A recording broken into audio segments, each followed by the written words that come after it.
Download the free Gun Dealio app to your smartphone. Find out about the latest deals and news on guns and gear. Includes the latest Gun Talk podcast and Gun Talk videos. That's Gun Dealio on the App Store and Google Play.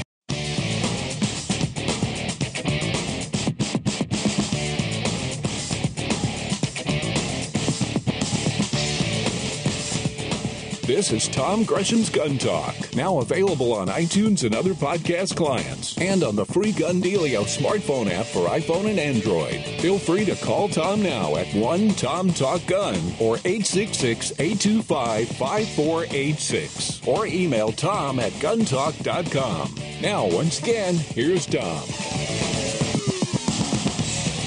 Yeah, just when you think, no, they can't get any dumber, then we have this proposal of a school in Pennsylvania is arming teachers and students with buckets of rocks. As a last resort, should an armed intruder burst in. Yeah, I know, you can't make this stuff up. 5-gallon bucket of river stones. Where do you start? I think this partly is one of the results of a generation of telling kids you can't fight. If you've ever been in a fist fight, if you've ever rolled around on the ground, you know that if somebody wants to come into the room and hurt you, you don't have time to go grab a bucket of rocks. But people have never actually been in a physical fist fight, knockdown, schoolyard fight, and maybe never even seen one, could come up with idiotic ideas like this. And while we're doing, and this may be the most important thing, while we're doing things like this, we're not doing things that can be effective. Doing something that's ineffective and making you feel good, and people say, well, you know, people need to feel good. No, they don't need to feel good. They don't need to feel safe. They need to be safe. Feeling safe is just a feeling. It doesn't make you safe. I understand it makes you feel good about yourself as you go through your day, and there is some value to that. But you know, the best way to feel safe is to actually be safe. Well, we have a lot of things going on. I want to, there's a very interesting piece. We just republished it in our newsletter and on our website here. And we're joined right now by the author of that piece. Adam Carrington is an assistant professor at Hillsdale College. He joins us right now. Hello, Adam. Welcome to Gun Talk. Hello. Good to be here with you. Thank you, sir. I see in your piece you're talking about this conflict that we have, basically what the government is supposed to be doing. Why don't you explain that? Well, in light of the shootings, one thing I was really trying to bring together is many often see a tension between gun rights and regulations that the government wants to put on them. And while I recognize that there can sometimes be a tension there in how we understand it, what I was hoping to get out of the piece was to say that really the Second Amendment and the rest of the Constitution are really trying to do one thing, and that is protect people's lives, their liberties, their property. And that, yes, there can be at times some reasonable gun regulations to do that, but that is not at all in contrast or in contradiction to an individual right to own a gun. That really they're both trying to protect you from either a threat from the government or a threat from your neighbor that's breaking in when the police can't get there. So that's really what I was trying to bring together with that piece is those two sides. Well, and you point out here, one of the things that has really been a problem for the last decade is that as we try to sort out various restrictions on our gun rights, thinking particularly in terms of the Ninth Circuit and the Sylvester case, the Supreme Court consistently has turned down opportunities to revisit the Second Amendment, to explain what Heller meant, to talk about what they meant by reasonable restrictions. So we're kind of left with the lower courts are simply making laws. In many cases, I think, and I would love to get your take on this, in many cases they seem to be absolutely in conflict with Heller. No, I agree. And that was another important part was in order to come to that conclusion about how you balance gun rights and gun regulations in a constitutional way, is to say that the Supreme Court has been so silent on this. And they had said 10 years ago that they were going to be active and vigilant, and I think people were thinking it was going to be like First Amendment cases. There's always a free speech case where the court is trying to police those boundaries, and they've been policing those boundaries for decades. They have refused to do so with gun rights, and what they have done, and I think you're right on this, is that their silence has actually tended to not only cause confusion as to what the Second Amendment protects, but generally has given high deference to decisions that I think some of the judges on the court have argued when they haven't taken the case have been detrimental, that almost any kind of regulation is being upheld, and that shows, I think, a lack of respect for the court's own precedent, not to mention the precedent it was based on, which is the Second Amendment. All right, here's a thought. I just had it while you're talking there. By refusing to take these Second Amendment cases that were, from the very beginning, designed to go to the Supreme Court, because that would be the logical place, the natural place for them to be, by refusing to accept these, I would offer that they're actually encouraging the appellate courts, the Ninth Circuit and such, to go even more extreme, thinking, well, heck, if they're not going to pick these cases up, then let's stretch this as far as we can. Yeah, there's a famous saying attributed to a judge on the Ninth Circuit in particular, saying, when asked what they think of the fact that the Supreme Court overturns them so much, and I think the response was, well, they can't catch everything. And sure, they'll get some of it through. Exactly, which is a bit of a chilling given how the court system's supposed to work. But yes, you're right that they're coming back. But this is basically abdication. They basically refuse to decide anything, and in the absence, in that void, something gets filled. And so far, what's getting filled are, in many places, much, much, much stricter gun laws than I think the Second Amendment or the court in Heller and McDonald were said is allowable. And then, even if you're a more gun control person, I think you should be nervous because there's wide disparity too. There are some courts that are upholding things, but where it's now getting down to where you live matters more than what the Second Amendment says. Well, Adam, a lot of us thought, well, when we got Neil Gorsuch, we would have a Supreme Court that would be a little bit more favorable to the Second Amendment. That's not happening here. Is it a case where we simply are going to need one more justice on the court? Do you think that will do it? Well, the problem has been that we don't know exactly who's voting to not take these cases, because the problem is not that the Second Amendment is losing in court. It's not even getting a hearing in court. Right. And then the rule for the Supreme Court is 4 judges have to say, we'll take this case for them to take it. And for some reason, that's just not happening. And it doesn't seem to be Gorsuch.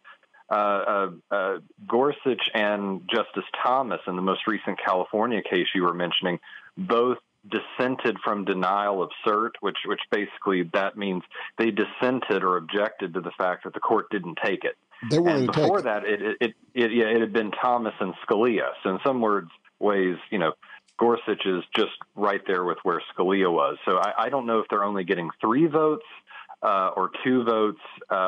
It's really baffling because several of the judges on there have been voted in Heller to guarantee the individual right to own a gun.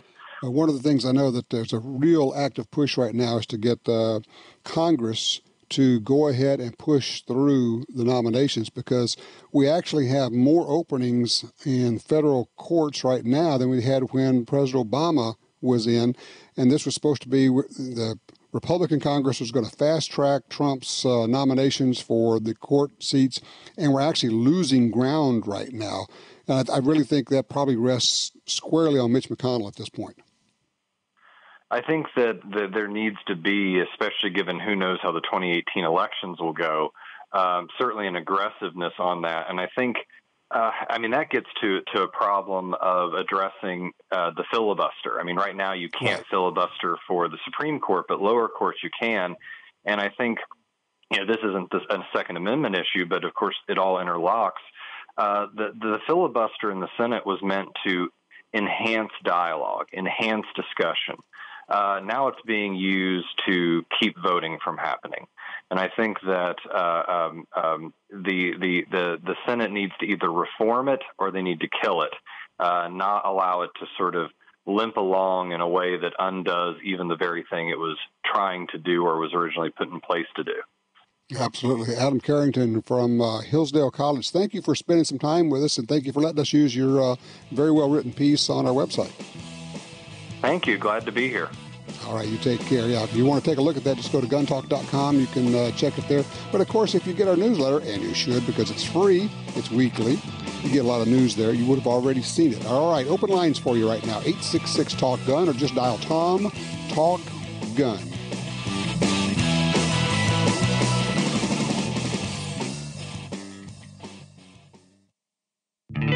Before computers, before engines and automobiles and roads, before all of this, there was the land, a great ocean of land with mountains black as night, standing guard over all that is and was and forever will be. This is the Black Hills of South Dakota, the place that made the people who make the best ammo on Earth. Visit black-hills.com for more information. If you're like me, you don't have money to burn, but you still want to buy guns, ammo, and accessories.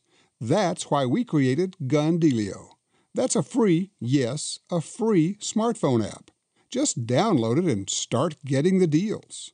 Could be discounts, offers of free magazines for your gun, or you could be the first to hear about new stuff from gun makers.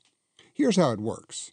With Gun Dealio on your phone, you get alerts when you enter a gun store. Special deals, you know. You don't have to do a thing. It'll do a lot of other cool things, like let you watch gun videos and listen to Gun Talk podcast. Plus, check it anytime for hundreds of deals and offers. Getting more while spending less. Smart, huh? Gun Dealio.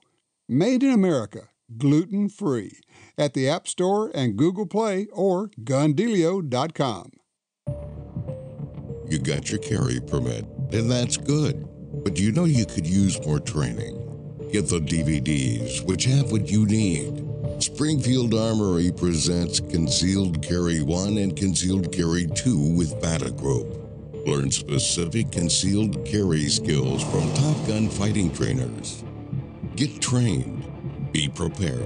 This really is life and death. ShopGunTalk.com. That's ShopGunTalk.com. It's the next generation target pistol, the SW22 Victory from Smith & Wesson. Stainless steel frame, interchangeable match barrel, thumb safety, fiber optic sights, and a Picatinny rail. The SW22 Victory is ready for anything, targets or small game. Also available with a threaded barrel or cryptic camo finish. And it's backed by the Smith & Wesson Lifetime Service Policy. Learn more about the SW22 Victory at smith-wesson.com.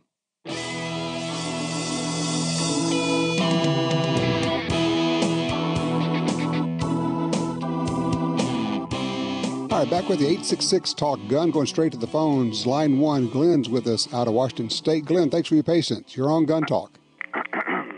Yeah. I eat, sleep, and breathe politics, and I've tried talking a little bit to you in the past.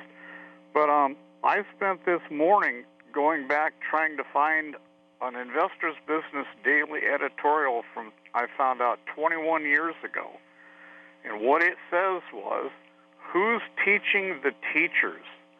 And at that time, they pointed out how, and this is an old communist organizer maxiom, who controls the controllers? Mm-hmm. Now, what this article pointed out was they had taken over the institutions teaching the superintendents, the principals, and the teachers, and the Investor's Business Daily at the time was concerned with what they were being taught, and that was 21 years ago. Mm-hmm. And now today, we have got to take back our schools when you look at what happened yesterday. It's an excellent point, Glenn. I appreciate the call. Thank you, sir. I remember, and to Glenn's point, he's exactly right. close to 30 years ago now, 25 at least, but maybe 30 years ago. A friend of mine in Chicago told me he heard the head of I think it was the Northwestern School of Journalism, but it may have been Columbia, because there are basically three huge, big, major J schools, Northwestern, Columbia, and Missouri. And this guy was literally very proud, the head of the department, proud of being a communist. Presented that information all the time. That's what he did. He was a cocktail party, and my buddy heard it, where he said that he had, for basically a generation, been handpicking students who believed as he did and making sure that they got the plum jobs at the national networks and the major markets to be news anchors and to work in news. So to Glenn's point, this is one guy who has made it basically his reason for getting up in the morning to seed leftist-leaning journalists into the best jobs at the most influential spots in the country.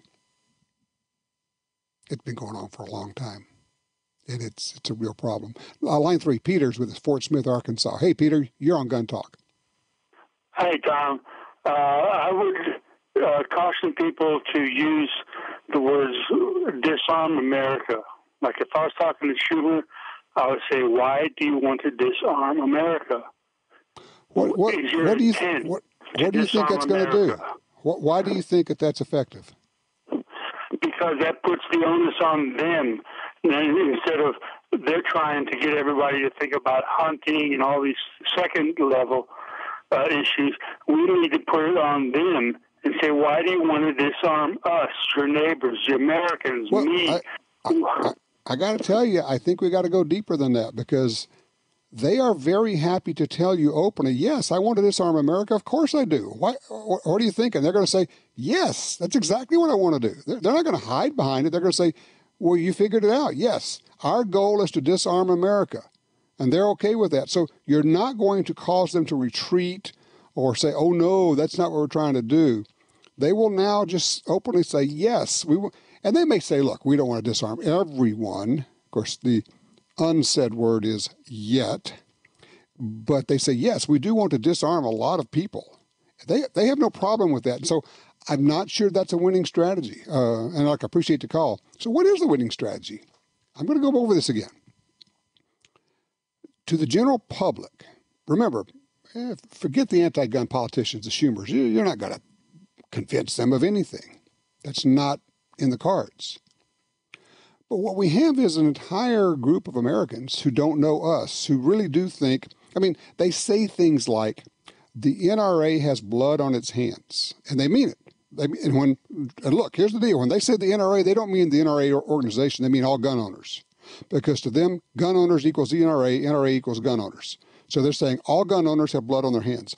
On my Twitter feed, I've had people saying, well, basically, you'd rather have your guns than have kids be safe. You don't mind kids dying as long as you have your guns. You don't care if kids are being killed. Well, you know what? You cannot have a rational conversation with someone who says you don't care about young people being murdered.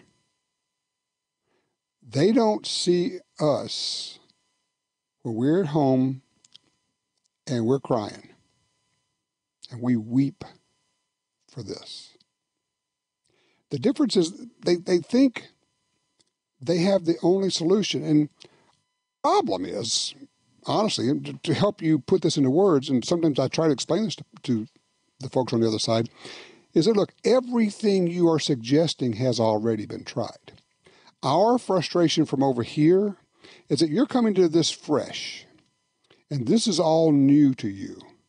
And we have been doing this for decades upon decades, and we know what has been tried, what has been done. Every single measure you're calling for has been tried and has never been shown to work in terms of reducing crime. Ever. So everything you're proposing is already proven to be a failure. So that's why we push back to say, look, we know this isn't going to work if work is in terms of reducing crime.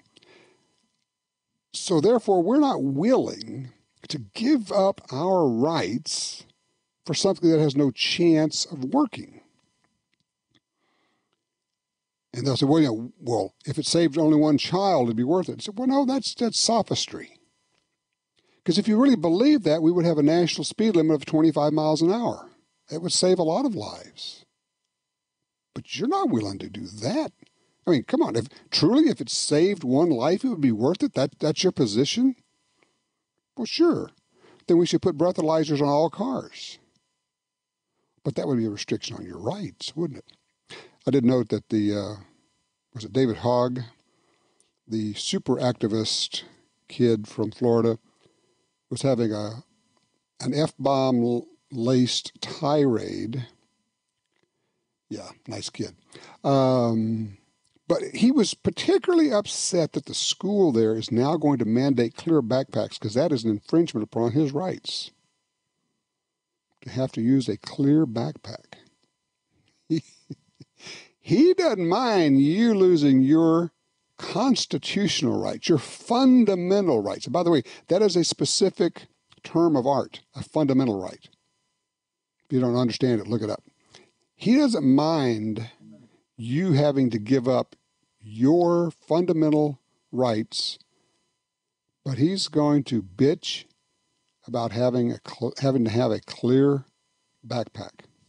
So that's kind of where we are. The point being here is they don't know us. They think that we are okay with murder. They think that we're okay with kids dying. What do we do about that? We show who we are. We have Ladies' Night Out. We have very well-publicized events where we're the good guys and gals. And we stop saying the same old dumb things we have been saying forever that just sound like we're parrots out there. Well, my gun's never killed anybody. Okay, that doesn't work. Just all the things, guns don't kill people, people kill people. I'm sorry, loser argument. You lose, go to the back of the line. We have to do better. We can do better. You can do better. We all have to get on board. We have to get smart.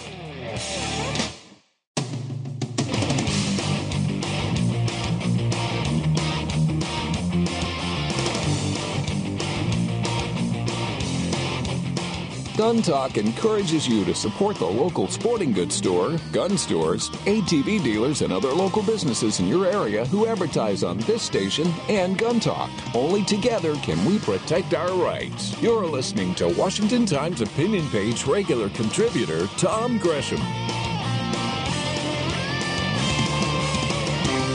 All right, back with you, Tom Gresham here, 866-TALK-GUN, or just dial Tom Talk Gun, gets you in here. I have been talking about this for a long, long time, and I was really pleased to see a really good article about it recently called The Stigmatization of Gun Owners. It's written by Tom Knighton. It's in buryingarms.com. Tom joins us right now. Tom, welcome to Gun Talk. Hey, thanks for having me. You bet. I've been talking about this for a long time and the process.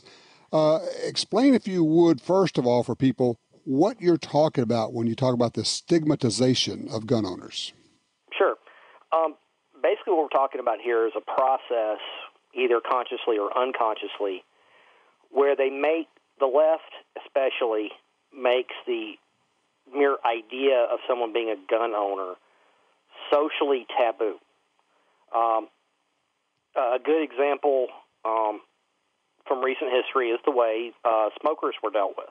Mm-hmm. It went from, this isn't healthy, to, ew, you're a smoker. Now, obviously there's differences. Secondhand smoke impacts people. There were other reasons for it. But another example of this is something called othering, mm-hmm. Which is where you essentially dehumanize a group. The best-known example is how the Nazis dealt with the Jews. Mm-hmm. Now, that's an extreme example, obviously, but it's just one of many examples throughout history where you're part of that group, therefore you don't count. Well, I mean, it was done in America with blacks. where they were supposed to be like 4/5 of a human, and what we did with the Japanese Americans, putting them into our own concentration camps here. You can only do that, and this I think goes to your point, Tom, is that you can only do those kinds of horrible things to a group of people after you have demonized them and marginalized them and minimized them to the point where they are simply less than human. Fair enough? Exactly.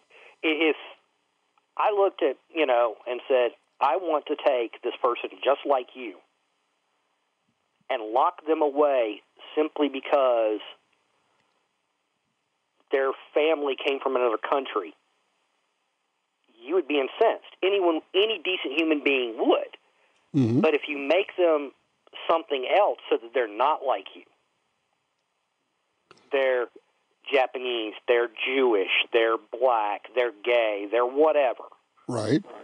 You can then get away with a lot of other things. And this push to do this with gun owners has they're not talking about necessarily, you're not going to herd us into camps or anything, but what they're trying to do is make it so socially forbidden to be a gun owner that they take us out of the conversation. Well, case in point, young people who post pictures of themselves shooting legally on Facebook, and the school suspends them, even though it had nothing to do with school, because they have a policy that says you cannot touch a gun, you cannot use a gun anytime in your life, because, of course, that makes you the other. That's just something else. We have the very real possibility right now of employers looking at all your Facebook posts for that. We have insurance companies for your homeowners who say, I'm sorry, if you have guns, Amica, big insurance company, says, if you have guns in your home, we will not insure it because you are that other group. And you've got the move earlier this week by Citibank to basically sever relationships with companies that don't adhere to a set of practices that they're calling best practices, but have no...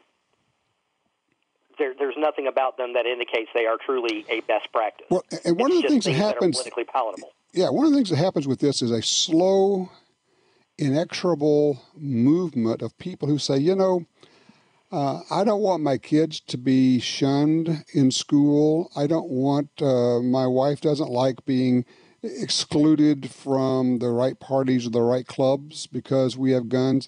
And, we only have a few, and so I think maybe I'll just get away from that. And people say, well, that would never happen. Well, it does, doesn't it? Yes. That's the end game, is because unlike the Japanese and the Jews and, other groups that have been othered through history, we're a self-selecting group. We choose to be gun owners, which means theoretically we could choose not to be. Yeah, you're not being selected because of what you are, which is horrible enough. You're actually being selected because of what you believe, or your pastime, or your core belief, or your decision to provide your own protection for yourself and your family. And as you say, and that can be undone. It's real. And I know there are people who are going to say, oh, that's not really real. That's not really happening. It's happening right now. Yeah, there was a guy earlier this week down in Florida who took his ARs to the Miami Police Department for a buyback. And in the interview, he said explicitly he wanted to make owning an AR-15 as toxic as wearing fur or owning ivory. Mm-hmm. That is explicitly stating the goal. Now, it was just about the AR-15, but anyone who believes that's where it'll stop is deluding themselves. So we have enough examples of anti-Second Amendment activists, gun control activists, stating explicitly they want all the guns. Well, let me ask you something. I've been talking for the last hour on here as a result of these marches and saying that, look, part of the problem is the public doesn't know us. They've been told that we don't care if children die. They've been told that we are heartless. They've been told that ARs are never used for anything other than mass murder. And my takeaway from that, and it seems like it applies here too, but I'd love to get your reaction to this. My takeaway is that we have to have them know who we are, and that means getting out in front of them in a way that says, hey, we're just like you. We are your neighbors. We like to go shooting. Here, would you like to go shooting with us? Here's a women's shooting league. Here's a Shooters for Cancer research. Basically, it's an ongoing, widespread effort to say, you are not going to other us. We are just like everybody else. What do you think? I think you're right, and I think there's something else we have to do, especially with the argument that you either support gun control or you want kids to be dead. Right. We've got to counter that repeatedly with, no, we think there's a better way. Not even that we think there's other ways. We think there's a better way. I like that. There's a better way, because not just saying no, but saying no. We know that there is a better way, which opens. When you say that, then they want to say, well, then what? What are you talking about? Which opens the door. And see, I've been saying for a while now that where the ball is repeatedly being dropped, not just on like a mass shooting like Parkland, but the run-of-the-mill street crime, is that we are not focusing on why is violence caused? What causes someone to become violent? We'll never stamp it out, but the more we can understand it, then maybe we can look at the conditions. Is it economic? Is it population density? Because cities are typically more violent than the country. Right. Is it cultural? Is it sociological? We need to, look deeply into what are the causes of violence. Because I'm going to be perfectly honest, if I lose somebody I love, I don't really care if it's a gun or a knife that kills them. And I say this as somebody who lost a very dear friend at a mass shooting several years ago in Seattle. So I can speak with a certain authority on this. She was shot. But if she were stabbed, would I feel better? No, she's just as dead. And that's why we need to look at the roots of violence, because if we take away the gun, all we really do is take away our means to defend ourselves, because any other weapon available to us is always going to favor the stronger, more aggressive, particularly males. All the research says that if the best way to survive an attack is to defend yourself with a firearm, anything other than that gives you a lower percentage of survival. Right, because criminals have all day to be criminals. We have all day to do a million other things. We cook food for our family. We go to work. We do all this. They have all day to work on being criminals. Yep, exactly. And so they're going to be more aggressive about that. Tom Knighton, thank you so much. The article is called The Stigmatization of Gun Owners. Check it out at bearingarms.com. Very well done. Keep it up, man. I love what you're doing. I appreciate that. Thank you very much. All right, you take care. All right, open lines, 866-TALK-GUN. When we come back, it's you up front on Gun Talk.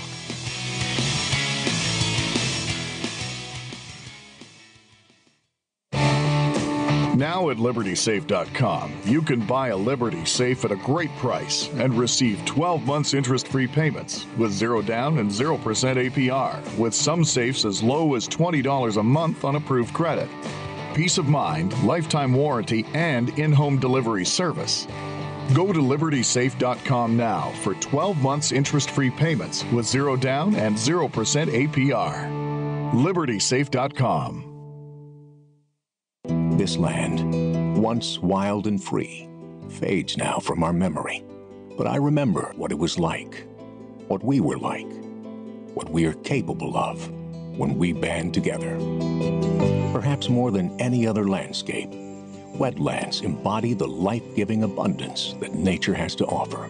And perhaps more than any other organization, Ducks Unlimited is working to ensure that our continent's wetlands not only survive, but thrive for generations well beyond this one. These natural wonders are where waterfowl begin their cycle of life, where the deer and the antelope play, and where we, the people, gather together to see and share what makes the outdoors so great. The time is now to band together with organizations like Ducks Unlimited. The time is now to rescue our wetlands. When someone leaves you their gun collection, you may want a few, but what do you do with the rest? How do you sell them? Who do you call? Well, I call Johnny Dury at Dury's Guns. Whether you're selling one gun or 500, they'll tell you what it's worth and write you a check. Simple, quick, easy, fair. I trust Dury's Guns. Give them a call. DurysGuns.com.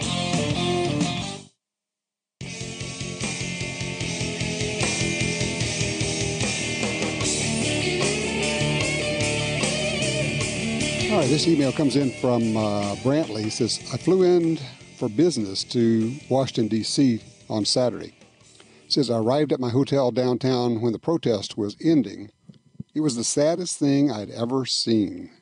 Signs calling gun owners murderers and terrorists. Protesters begging to have their rights taken away from themselves and others.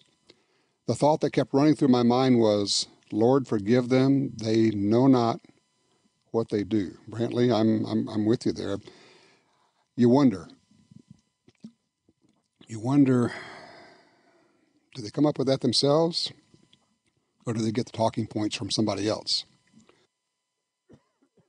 All right, let's go talk to Janet. Let's see, on line 2. Janet, you're on Gun Talk. Oh, Janet just dropped off. Oh, well. Oh, now she's back. Some people, as they say in the movie, people come and go so quickly here. Hey, Janet, you with us? Yes, sir. I am with you, and it's a real privilege to talk to you. Thank you for taking my call. Absolutely. I called because I wanted to touch on the mental health aspects of the shooters, both the current one in Florida and the ones that have been involved in mass shootings in the past. And I think that the mass media has failed us, and commentators have failed in not talking about this enough. From some of the research I have heard and read on my own, a lot of these mass murderers, these shooters, the common thread that they had was that they were all on psychiatric drugs. Mm-hmm. And the side effects from these drugs are unbelievable, and they produce these types of outbursts. They produce these types of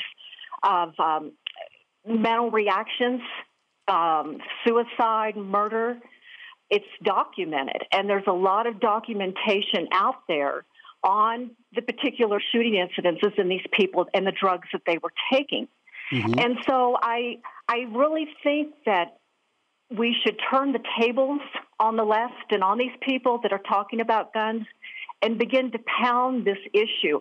I know my father used to tell me that the squeaky wheel gets the grease, and I think that we are not being vocal enough in turning the tables on them and talking about these drugs. I know that pretty much the drug industry is vested in this. I know the pharmaceutical companies are. I'm sure there's political reasons behind it. But it needs to be shouted. It needs to be out there all the time and turn the tables on them. You know, it's interesting. These kids will go to school with classmates that are on these drugs, and they think nothing of it. It's pretty much everywhere. The psychotropic drugs, the system tends to just drug kids. Oh, he's hyperactive. Now, look, I understand. If you're ADHD and seriously, that stuff helps. But to your point, Janet, a lot of these drugs come with side effects. You look at them, suicidal ideation or that kind of a thing, which basically means you have dreams about killing yourself. And for those who don't know, suicide is homicide. And many, if not most, of these mass attacks are suicides with the mass murder attached to it. Janet, can I ask you to hold for just a second? I don't want to put you on hold because I want to come back. I want to pick this conversation up, okay? Okay, absolutely. Good deal. When we come back, I want to talk about, if this is something we want to talk about, how do we do this, and are you willing to get involved? I love the fact that Janet is calling in. I honestly need to talk to a lot more women. I need to talk to women calling us right now, 866-TALK-GUN. Are you willing to get involved? Are you willing to be a worker? Because let me tell you, your voice makes all the difference.